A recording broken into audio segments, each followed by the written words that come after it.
ત્યારે આવી જ સરસ મજાનો હમણાં એક પર્વ આવી રહ્યો છે, રાખડી બાંધવાનો પર્વ. એટલે કયો પર્વ? વાહ! એની સરસ મજાની ભાઈ બહેનની વાતો કરવા માટે અમારી દીકરી અદિતિને વિનંતી કરીશ, તાળીઓથી એને પણ વધાવીએ અને આ પર્વને થોડી અગાઉથી પ્રિપેરેશન કરી અને આપણે સાંભળીએ. જેમ કૃષ્ણ વગર રાધા અધૂરી છે, તેમ એક ભાઈ વગર એક બહેન અધૂરી છે. જ્યારે કોઈ ભાઈ તેની વાત તેના મમ્મી કે તેના પત્નીને ન કહી શકે ને, અને એ વાત જેને કહે ને તેનું નામ બહેન. અને જ્યારે કોઈ બહેન તેની વાત તેના પિતા કે તેના પતિને ન કહી શકે ને, અને એ વાત જેને કહે ને તેનું નામ ભાઈ. ભાઈ અને બહેનની જોડી એટલે હલેસા અને હોડીની જોડી.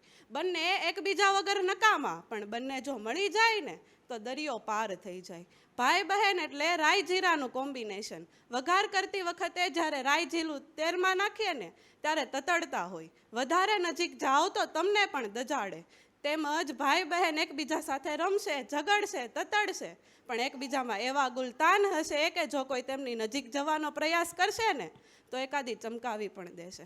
પણ ખરું જ, જેમ રાઈ જીરા વગર દાળ શાકનો સ્વાદ ન આવે, તેમ ભાઈ બહેન વગર કુટુંબમાં મજા ન આવે. ભાઈ છે એ લીમડી છે, તેના બહેનને તેના વેણ કદાચ લીમડી જેવા કડવા લાગતા હશે. તે હંમેશા કહે છે કે મને અહીં નથી જવા દેતા, મને પેલા સાથે રમવા નથી દેતા, મને આ કપડાં નથી પહેરવા દેતા. પણ જ્યારે સમય જાય અને પાકટ થાય ને ત્યારે એ જ લીમડી મધ જેવી મીઠી થઈ જાય છે. અને બહેન છે એ પીપળી છે, તેના નાનપણના મૂળ ખૂબ ઊંડે સુધી હોય, અને જ્યારે મોટું થાય ત્યારે થડ પણ ઘટાદાર બની જાય છે. આવા વૃક્ષની છાંયડી કેટલી શીતળ હોય.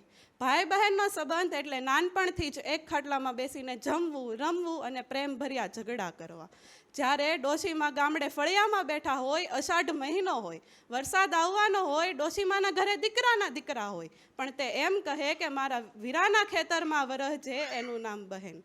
જ્યારે ભાઈ બહેનનો સંબંધ ખૂબ પવિત્ર છે.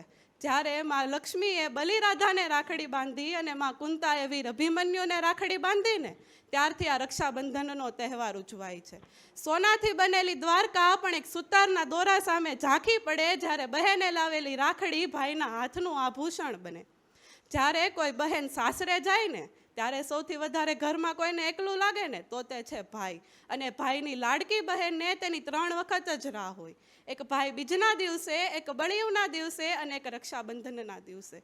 અને એક સાસરિયામાં ગયેલી બહેનના ઘરે જ્યારે મામેરું પ્રસંગ આવે ને ત્યારે મામેરાના દિવસે. મામેરામાં શું લઈને આવ્યો છે એ મહત્વ નથી, પણ મામેરો આવી ગયો ને એ મહત્વ છે. અને જ્યારે ભગવાન બહેનને પૂછે છે કે વગર માંગે બધું આપી દીધું, ઉપર વિશાળ આકાશ આપી દીધું, નીચે વિશાળ ધરતી આપી દીધી. મેં જ્યારે ભગવાનને પૂછ્યું કે જીવન જીવીશ કોના સહારે, ત્યારે ભગવાને તારા જેવા ભાઈનું નજારણું આપી દીધું.